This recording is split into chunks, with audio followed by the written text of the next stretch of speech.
Hello, I'm Lisa Braginton, one of the plant doctors here at Moana Nursery, and today let's talk about seed starting. Seed starting is a topic that can seem intimidating, especially to an inexperienced gardener perhaps, but it's one of my favorite things to do. Seed starting is a great way to get some of the varieties that you might have difficulty finding, or try new varieties without having a lot of expense involved in your trial. Seed starting is as simple as remembering the basics of a good potting soil, moisture, warmth, and light. A good potting soil, like our blue ribbon mix, is ideal. Something that's going to drain well, that has perlite in it. That's this white material. You definitely don't want to use garden soil that's going to tend to puddle, not allow enough oxygen to your seedling roots, and generally cause a bit of a mess if you're starting seeds. Something that's as simple as a good tray, even a Dixie cup, and your potting soil, plus that moisture and some warmth. That's really all you need as far as seed starting fundamentals. It is important to remember not too wet, good air circulation, and plenty of light. In general, you'll need to have supplemental light even in a well-lit area indoors to have good success with your seedlings. That can be as simple as a desk lamp or something close by, or as complicated, a light source is something that you can lower and raise up over your seedlings as they grow. For many gardeners, things that help seed starting are really worthwhile. So something like our basic tray, this is a 72 cell tray, keeps your seedlings neatly divided so you can have individual starts without their roots commingling. This also has a waterproof tray similar to this one, and it also has a humidity dome, and that can be really important in keeping plenty of warmth and moisture right around your seedlings as they're starting to germinate. This is a good setup for seeds that you plan to get fairly large before you set them out or use them. This can be used to grow little indoor herb crops or veggie crops, like ready to cut and come again lettuces and things. This obviously is a little bit taller than you would need for some seedlings that you're going to set out as just 4-week-old transplants. In my world, a heat mat is really helpful. There's all sorts of different things that they sell in order to help seed germination or make it easier for the home gardener. This in my book is one of the most important. This provides warmth right under your seed tray. It gets your seeds off to a quick start. It doesn't take much energy. It's self-regulated so that it doesn't get too hot. And it really helps ensure success. And it's essentially vital if you're starting your seeds in a room that doesn't stay about 68 degrees all the time. Really helpful. If you're just starting out, you may want to pick up something handy like this that is essentially a windowsill germination kit all in one handy little box. Other things that can be really helpful to know about and use where they make the most sense: plantable pots like these cow pots. Now these are great because they really don't smell much, and you can plant them directly in the ground to avoid any kind of root disturbance. Plantable pots like these are great for squash, morning glories, plants that tend to really resent much root disturbance. They're basically self-contained, as you can see here. They're inexpensive, so you can have just little groups, all of your individual types of plants. This is great for your kids' science project. A new product that we're excited about are these deep root trainers. These actually come together so that you fill that with your good quality potting soil, plant your seed at the appropriate depth. These come where you can set them in a tray, again waterproof with a humidity dome, and when your seeds have developed, this is great for things like tomatoes or peppers, things like we talked about where they can take a long season and have quite a bit of root development before you set them out. When it comes time to plant, you just pull these apart, doesn't disturb the roots at all, and these are reusable.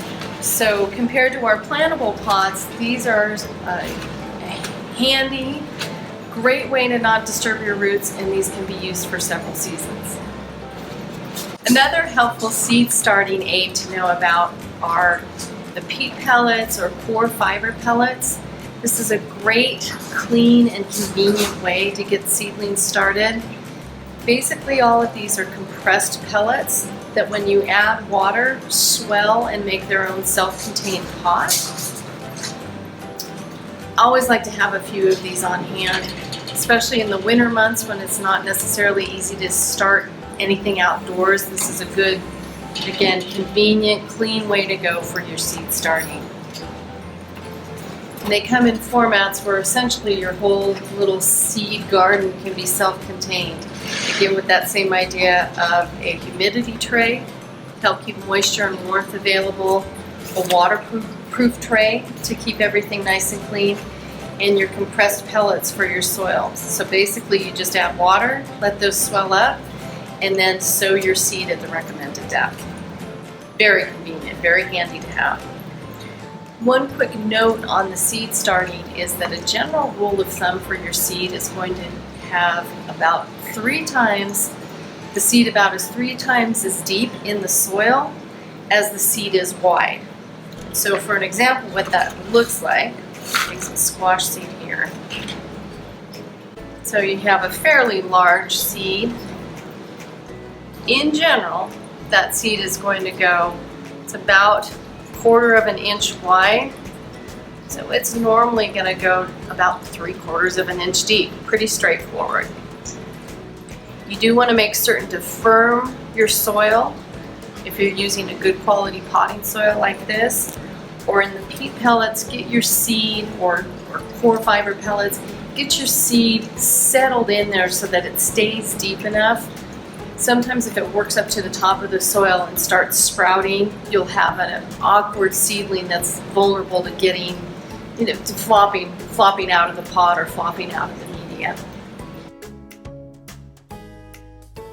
Now, going back to the seeds, we talked about some great convenient things to use for your seed starting and some of the basic principles, but it really is important to know your seed source and ideally either have seed that you've carried over yourself from year to year from your crops, or get a good company, one that you trust. Ideally, they're going to provide a lot of information on the packet to help guide what you need to do to get the seeds to germinate. Some companies, this for instance, this is Botanical Interest. This is one of the seed lines that we carry at Moana Nursery. And they include a wealth of information about each type of seed on every single packet. In and of itself, even without the seed inside the packet, these are really worthwhile. So one of my favorites, and a lot of varieties that are very good for high desert growing. This is another company, Territorial Seed. They don't include quite as much information, although they give you good basic information on seed starting. They're one of the companies that uses seed germination codes. So they give you a good idea of what your best approach for best success is by referencing a larger body of information that's not on the seed packet. So they'll give you a code of, for instance, this is something that you can sow in the ground outdoors after the last chance of frost, or if you're going to start it indoors, you should start it about 4 weeks before setting your transplants out. But that information, not only just the quality of seed, but the information to help guide your success is, in my opinion, one of the most important things you can do when choosing your seed to ensure that you get the results you're looking for. Now, going back to some of the specifics of different seeds, and again, that the good seed company is going to give you a good idea of what you should be thinking about, when you should be starting that seed, and or if there are any specialty things to know about your seed. So a lot of the times we're using a fairly common, this is arugula or rocket, very easy to germinate. This is a cold hardy type of plant. Again, that seed packet is usually going to indicate whether it's something that you should be thinking about starting as early as March or something that you need to hold off on starting. If you're at all like me, you get very excited about starting seeds, but it really is important to know things like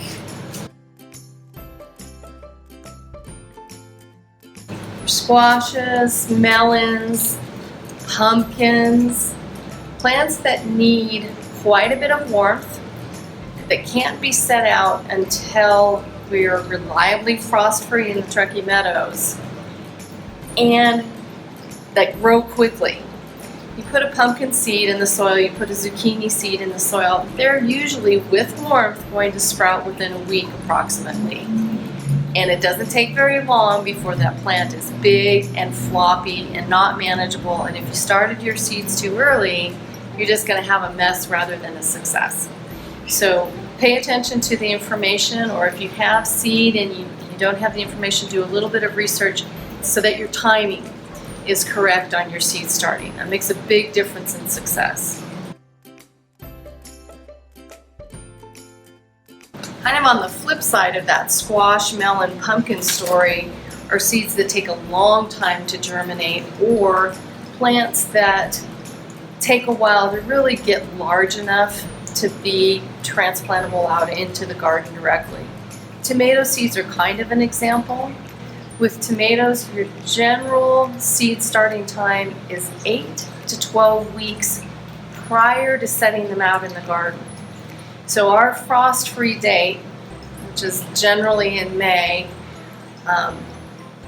you're going to want to start thinking about starting your tomato seeds 3 months before that.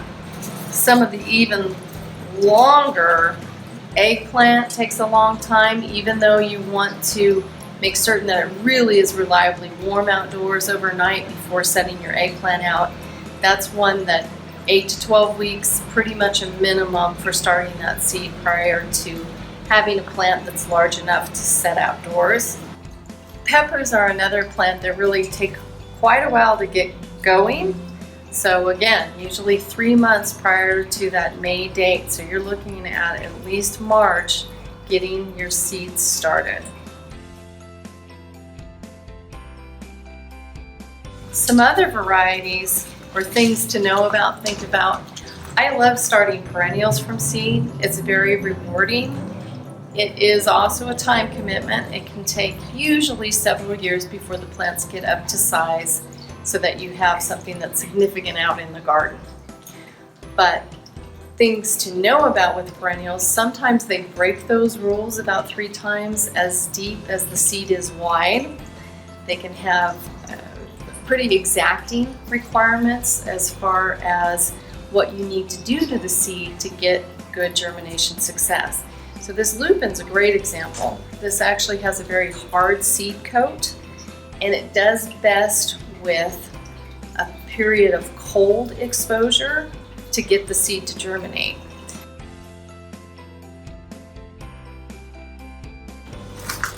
One of the questions that I get asked regarding seed starting is, when do I fertilize? Do I need to work fertilizer into the soil right away? Usually best practice is to wait until you have 2 sets of true leaves, not the seedling leaves, not the cute little roundy kind of fleshy leaves that come with most seeds as the first leaves. It's those true tomato leaves or those true basil leaves coming out of the seedling.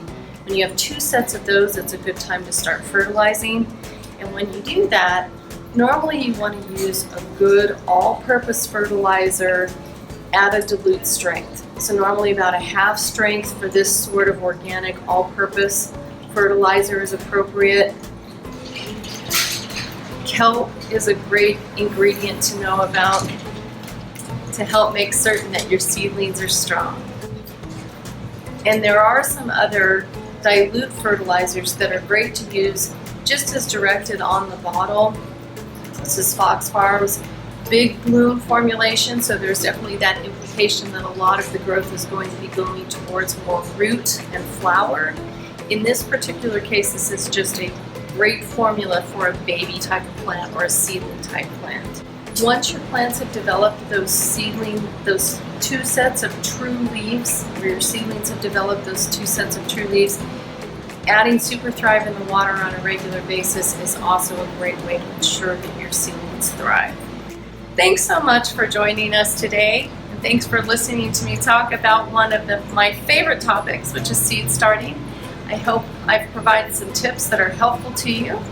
And as always, if you have any questions or comments, we invite you to visit us at any of our 3 locations. We'll be happy to help.